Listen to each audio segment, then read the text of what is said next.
You gotta really give yourself some grace. For You sure. gotta give yourself some grace. You can't compare your chapter one to somebody's chapter seven, Hmm. and really find a way to enjoy the process. And I feel that if you really find a way to enjoy the process, then you've already won, and the results will just catch up.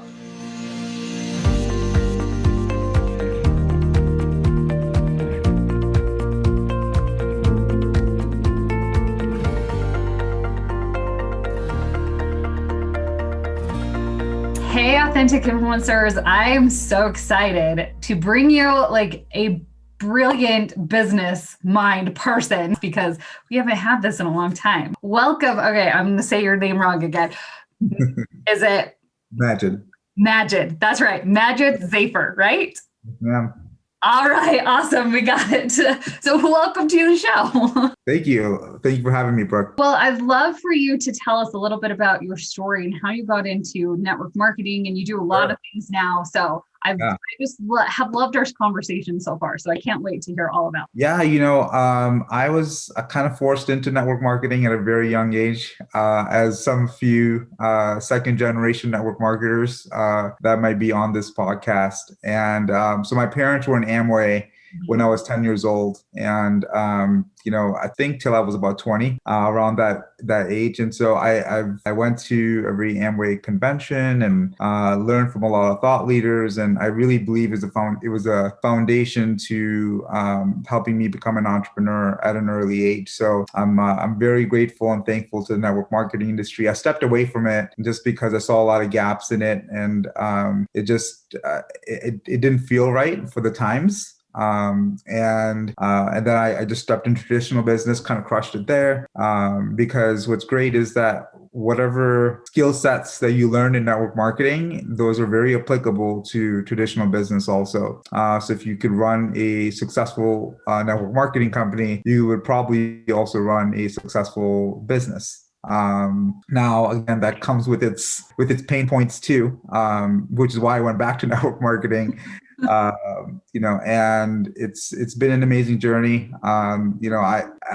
I think every network marketer's thought of quitting, at least multiple times. And if you haven't worked hard enough, right? And one thing that always brings me back is my experience as a kid, growing up in that environment, and it's just the environment that I want my kids to be in and grow up in. And so I'm grateful for the industry, but I definitely see the opportunity for a lot of shifts and changes that are happening. I love what you're doing in the space and helping network marketers really not just step into something, but really kind of plan it out, thoroughly have a actual business plan that they could execute and do it successfully without feeling that they need to bother their friends and family or keep trying to beat the dead horse. So I love what you're doing, Brooke. I think your organization is extremely unique in this space, and I see it being an excellent complement, not just to any specific network marketing company, but I think the industry as a whole. So kudos to you. Well, thank you. I appreciate that. So, we were talking a little bit about before what it takes to really build a successful business, network marketing business, traditional business. Really, it's all the same. And that starts with having that business mindset. So, can you talk a little bit about that? Yeah, it's very simple. Business mindset is it's kind of like your relationship with your children, right? You now that you brought them into the world, right? You got to take care of them. Like you gotta feed 'em. It's not just something that you could leave for a week and come back and they still be alive. It's just, especially, and I think it's having that mindset when you step into it and just being realistic with your expectations. I know a lot of people jump into the industry just to make a couple extra bucks. Well, then do this, then do the things that it takes to make that little amount that you wanted to make. And if you're happy with that, then just be happy with that. Don't get into the space of comparison. Don't get into the space of, trying to be your upline or do any of those things. It's great to be inspired, but I think it's most important to be true to yourself and and just really attack it. So a business mindset is key on multiple fronts, just because what it really is personal development, right? If that's not a space that you've been familiar with, if it's not something you've really dived into, if you're like me and a lot of other people who after school didn't really want to pick up a book again, then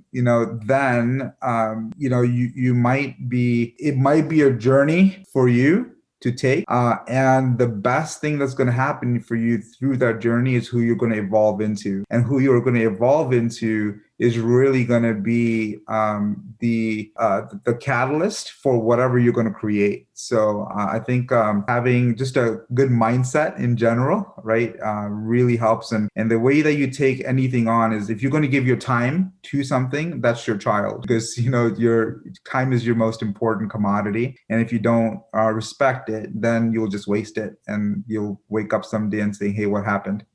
Right, right. Well, I love that. Just that thought of, okay, you have this new baby and you're just going to leave it sitting there for a couple weeks and then come back and you're like, what? It's not working.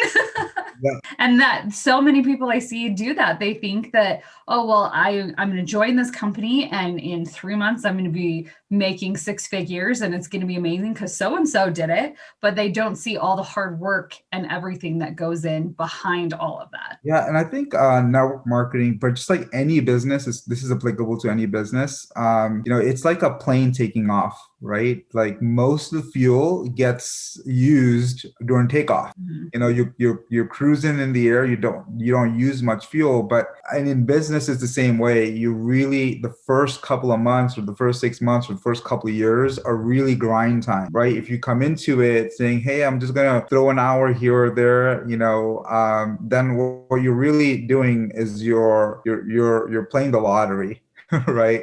And then just expect the lottery result. So if the majority of the work goes into the first couple of weeks and just really being a professional student, and also being someone who actually acts on the education, right, that you receive from the upline, which is why I really think an organization like yours, Brooke, is really imperative, because you really don't have much stake, because it doesn't matter what company, your stake is helping the individual really succeed in their space, and you could give them unbiased thought to how to do that. So yeah, I definitely think that's a big key to success, is how you start your business. And listen, if you've been in for 5 years, that's okay. You could make that decision today and then treat your business like a business and then have one. And I remember when I first started in network marketing, that I had my upline, she would tell me all the time, like, you are the key to your business. You got to unlock your door every day and stuff. And I was like, oh, okay, I can do that. But I'm like, I don't really know how to do that.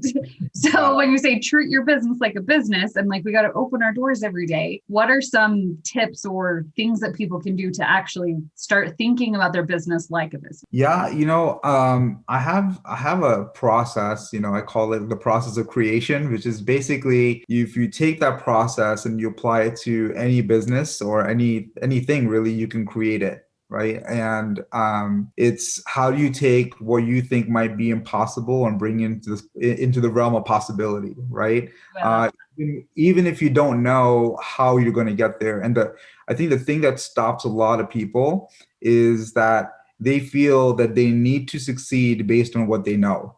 mm-hmm. If that was the case, then you'd already be successful because you already know it. So you should be successful. It's really in the unknown is where the bounty is, right? And really striving towards that bounty is the key, not being fixed in who you are or what you're doing, or it's in the ability to create. And the way that process works, it's our thoughts, it's our words, that. So when we know how we want to live, and that's how I work. For me, it's not about how much money you make; it's about how you want to live, right? So somebody could live an amazing lifestyle with making $3,000-4,000 a month passively, and then be able to be home with their kids, if they're a single mom, a single dad, So it's not about what rank you want to hit. It's about like how do you want to live, and then reverse engineering that right into the daily habits that it takes to be able to achieve that your whatever goal that you might have.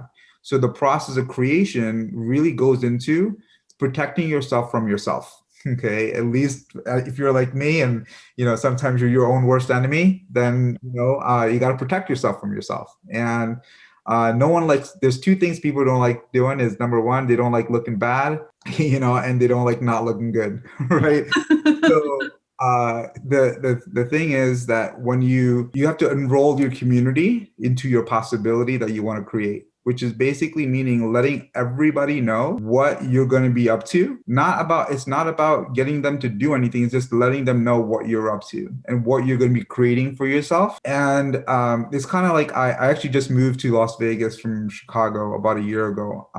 And I'd come to Las Vegas with my wife, and I was like, man, we should really be here. Like, we had kids, we wanted to be outdoors more. We loved it out here, especially after exploring the strip, outside of the strip for the first time. And we went back home and we kind of put that process of creation in place, which is basically we told our parents, we told everybody, hey, we're going to be moving to Vegas. We had a house, 4-bedroom house full of stuff. We didn't know how we were going to do any of it. But that's the key. It's not about knowing how you're going to do it. It's just about claiming that you're going to do it. And then the universe really brings and attracts to you what you're going to need to be able to accomplish it, right? But you got to speak it first. I really take a look at your thoughts, and your words are like our instructions to the universe, right? So when you speak it and you let everybody know, then subconsciously you will also start looking for things to be able to make that possibility a reality. Mm-hmm. But if you don't plant your flag, if you don't do that, then you've given yourself an out. And as soon as you're giving yourself an out, now your energies are split, and you can't really focus there, because every time you take a step, you want to take one step back. Because you're just not sure where your flag's planted. So once you plant your flag, you claim it, then you really put the action behind it, and see what it takes to be able to make it happen, and execute. So I think if people, when they just join, if they just plant their flag wherever they're at, and not saying, hey, I'm going to be the diamond or whatever in this company, right? It's more about, hey, it's about your personal journey, and because when you focus on you and you grow you will always be good. Right? No matter what happens to your company, what happens to your sales, what happens to your team. If you work on you, that's the greatest dividend that you'll get out of this journey. Mm-hmm. I totally agree. And I love that idea of like, don't put your ideas of like, okay, I know I'm going to hit diamond, or like, I want to be a director of my company, or whatever that is, because like that is something that someone else has kind of said, this is where you quote unquote should be. So what does that really mean to you? Like, if you were a director, if you were a diamond, what would you be doing, and how is that going to affect your life? And that's the thing that you shoot for.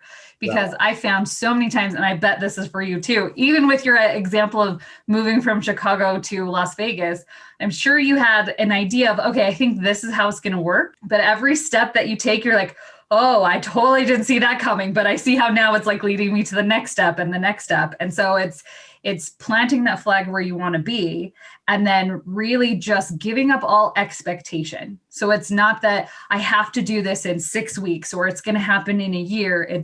This is going to happen, and I'm going to continually move forward, because the path that I'm on and whatever happens is perfect for me to get there. Yeah, like they say, it is written, right? So that's really how you got to take a look at it. It's already written. Mm-hmm. I'm just taking the steps to, catch up, with what I've already created, right? Yes. So, and the big thing that you mentioned was, not being attached to the outcome. And, that's that was a really big epiphany for me, because if you really think about it, all pain, doesn't matter what pain it is or where it comes from, that pain only exists because of you were attached to a certain outcome, right? So if you let go of that attachment and you just really kind of take a look at the possibility and what you could create through that possibility, then you're truly living your truth and you're really taking steps to improve your happiness. Because it's really simple. Your outer world will match your inner world. It's very, very simple. So if you focus on your inner being and finding a joy there in your process, and that's the key thing. I think a lot of people, they just do the process to do the process because they say, if I do this, I will get this, right? Well, it's a disconnect. I think when you can be this, then you can get this, right? So I think if you could really take that distinction of being versus doing, you'll have a fun journey, right? Your relationship to adversity will change. Yes, Because for you will sure. realize that does not matter what comes at you, that based on who you're being conquers all. If you can control what goes inside your physical boundary, right, and you maintain your space, that's key. And I think a lot of people, especially, I know there's the people that we're talking to right now, there's a lot of new people Mhm. that we're talking to, people who might have just started in your journey, but you started your journey for a reason. You felt a certain disconnect. You felt, that your path was not aligned with why you were created. Whatever your mission might have been and why you started, you gotta really give yourself some grace. For You sure. gotta give yourself some grace. You can't compare your chapter 1 to somebody's chapter 7. Mhm. And really find a way to enjoy the process. And I feel that if you really find a way to enjoy the process, then you've already won, and the results will just catch up, because then you are excited to do it every day, and people can see it, right? People will notice, not by what you do, but by who you're being when you do it. Are you pressuring your people to join because it serves you, right? Or are you loving on them when they say no because you don't know what might be going on for them in their life, right? So it's just really not having that shark mentality, but having the farmer mentality, right? Where you're just sowing seeds and watering those seeds, and then loving those seeds, and seeing the harvest that comes out of it. And then when you don't have that attachment, and your and the space and the intention that you come from is a space of contribution, Mhm. then you could feel good about what you're doing. And people don't, a lot of times people don't say no to the opportunity. They're really saying no to you, and it's not because of the opportunity, it's because of who you're being Mhm. presenting that opportunity. So if you come from a clean space and you come from a space of contribution, and whatever your intention is, and don't have that attachment to the outcome, because this is not about spear fishing, right? If you do that, you will constantly be chasing, because if you want to build an organization long term, it's the glue is your strength of your relationships. Mhm. And like, that's your tribe you're building, right? So your personal brand ties into that. Like, so you could, when you identify your tribe, it's much easier to Mhm. roll with your tribe. Yes. And that's another thing. Just, don't, I think people that you would love to do business with, do it. People that you wouldn't love to do business with, make them customers, you know? So many good things that you said. Like, you would say something and I'm like, oh dang, like that's so good. Oh, that's so good. So like I hope everyone was taking notes on that, because so many things you said is like right on and so true. Thank you. So if people want to know more about you, where is the best way for them to get connected with you? I've been fairly active on LinkedIn. My LinkedIn profile is my traditional business, and I am on Facebook, even though I'm trying to get off of that platform. But we've built a fairly decent following flowing. And Brooke, actually, all the things that you teach and talk about, is really how I built my business, which is personal branding. I've just looked to bring value to people, and just kind of give it out there, and then I've attracted the right people that I've linked arms with, and created something amazing together. I think, but Facebook. So eventually, I'll probably be on something different. I'm doing a Signal. I'm testing out a bunch of things, but for now, you can reach me on Facebook or LinkedIn. Yeah, and we go from there. Yeah. Thank you so much for sharing and giving so much value to my audience. I really appreciate it. Hey, no, Brooke, you are, I don't think, I know like you love what you do, and I know you love the impact that you're creating, but I hope you acknowledge yourself for really having that servant mentality, and really creating for your audience. It's because I could tell that you really care and you really want to help, and that's a winning formula. So guys, if you guys are listening, um, I would highly suggest, at least taking on a call with Brooke to understand the space, because I will tell you, as a professional in this space now for over 18 years, the space is shifting. If you don't shift along with it, people will not want to do business with you. It's not because they don't like you. It's because the way that you're doing business is extremely inefficient, and people want efficiency in business. And when they see results through personal branding, through funnels, through different ways to really create leads without having to just hunt down your friends and family all the time, they're just remember, your business doesn't start till you start talking to people outside of your friends and family. Your friends and family are just your base. If you don't figure out how to talk to people outside of your friends and family, you don't have a business. Like mic drop right there. Boom. Thank you, Brooke, for having me. Maybe I'll see you when I'm in Fairview. Yes. Take care.